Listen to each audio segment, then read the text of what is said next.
হে আল্লাহ, যারা রোজা রাখছে প্রত্যেকের রোজা তুমি কবুল করো। এই রোজার উসিলায় প্রত্যেকটা মানুষকে হেদায়েত দান করো। গলা একদম শুকিয়ে গেছে, জোরে কথা বলতে পারতেছি না।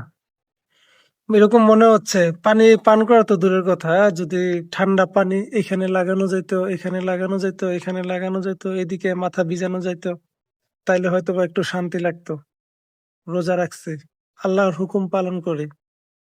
আমাদের ধর্মের একটা গুরুত্বপূর্ণ ইবাদত হচ্ছে রোজা রাখা, আল্লাহর হুকুম পালন করা। আল্লাহর হুকুমে, আল্লাহর ভয়ে আমরা সারাদিন রোজা রাখি, মাগরিবের আগ পর্যন্ত কিছুই খাই না।